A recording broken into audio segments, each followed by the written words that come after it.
जुर्म की वो दास्तां पिछले 5 साल में अशोक गहलोत ने अपने हाथ से जो लिखी है वह आपके सामने लेकर आ रहा हूं। अपराधियों के पुलिस और पॉलिटिशियन के साथ जो गठजोड़ था, जिसने गरीबों की जमीनें खा गया, गरीबों को लूटा खसोटा मारा कूटा, वह सारे तथ्य अभी आपके सामने लेकर आ रहा हूं। जब राजस्थान का गृह मंत्री ही भूमाफियाओं का सरगना बन जाए और पुलिस को गैंग की तरह इस्तेमाल करने लगे, तब राजस्थान में क्या बचता है वही राजस्थान में छोड़ा है अशोक गहलोत ने। सबसे बड़ी बात यह है कि सत्ता के वो विधायक जिनको अशोक गहलोत अगवा करके फेयरमाउंट होटल वैभव गहलोत वाली उसमें जो लेकर गए थे, वह गरीब महिलाओं के खून से सनी हुई है। अब जो दस्तावेज आप देख रहे हैं, उन दस्तावेजों से आपको पता चल जाएगा कि चारागाह की भूमि पर कानून के मुताबिक कब्जा नहीं किया जा सकता, लेकिन वैभव गहलोत वाली होटल फेयरमाउंट चारागाह की भूमि पर बनी।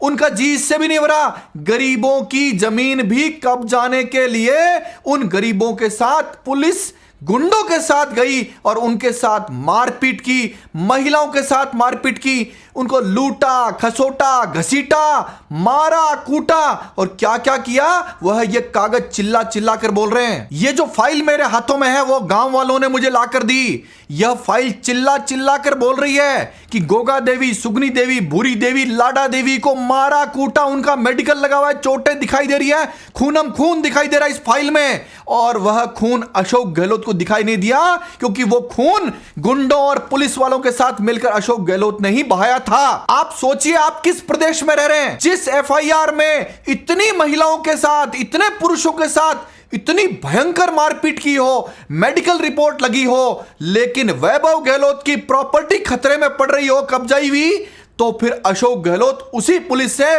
मात्र 10-15 दिन में बिना उन महिलाओं के बयान लिए फाइल को बंद करते हैं और उस पुलिस वाले के खिलाफ एक्शन करते हैं जिसने उन गरीबों का मुकदमा दर्ज किया। यह कोई एक ही मामला नहीं है, यह उन अनगिनत मामलों में से एक मामला है जिसमें इसने इतिहास रचा और वो प्रॉपर्टी कब्जाई वैभव गहलोत की पार्टनरशिप में है। इससे पहले आपको याद होगा रात के 2:30 बजे सीकर जिले में जिसमें अशोक गहलोत को कोर्ट ने मुलजिम माना, उसमें गुंडे बदमाशों ने रात के 2:30 बजे महिला के साथ गैंगरेप, अपहरण, डकैती और पुलिस के साथ मिलकर किया। यह बात मैं नहीं कह रहा हूं, सीआईडी सीबी की फाइल चिल्ला चिल्ला कर बोल रही है कि यह जो रात को डकैती हुई, गैंगरेप हुआ, उसमें पुलिस के लोग शामिल थे। इस मामले में कोई खड़ा नहीं होना चाह रहा था, लेकिन आपके विश्वास के दम पर मैं खड़ा हुआ अशोक गहलोत के खिलाफ और यह सारी बात मैंने कोर्ट को बताई और कोर्ट ने उसके खिलाफ एफआईआर दर्ज करने का आदेश दिया। कोर्ट में पैरवी करने का नतीजा क्या निकला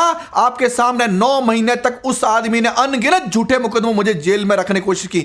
सवाल आता है कि कौन सी ऐसी विधानसभा है जहां पर इन नेताओं और पुलिस के साथ अपराधियों की सांठ-गांठ के तहत जमीनों पर कब्जा नहीं किया गया हो, गरीबों की जमीनें छीन नहीं ली गई हो, मारा कूटा नहीं गया हो, लूटा नहीं गया हो। इससे भी बड़ी बात सुनिए और आप वेरीफाई करिए, जयपुर शहर के लोगों से लगभग 12,000 करोड़ रुपए की जमीन पर कब्जा पुलिस के साथ मिलकर अशोक गहलोत और उससे जुड़े हुए नेताओं ने कराया है। जो गरीब रात को घर में सो रहे थे, पुलिस रात को गुंडों के साथ पहुंची, पुलिस की मौजूदगी में जमीनें खाली हो गई और गरीबों को उठाकर बंद कर दिया गया। उनका कोई मुकदमा आज तक दर्ज नहीं हुआ। जब गरीब कोर्ट में गए तो कोर्ट में अशोक गहलोत द्वारा फैलाए गए झूठ की चर्चा थी। उसने कहा कई हाईकोर्ट जज मेरी सिफारिश से बने हैं और उसने कहा वकील तो फैसला लिखकर ले जाते हैं और मजिस्ट्रेट उस पर साइन कर देते हैं। न्यायपालिका के बहुत सारे लोग अशोक गहलोत द्वारा फैलाए गए झूठ में जब नहीं आए तो उसने नया पैतरा अपनाया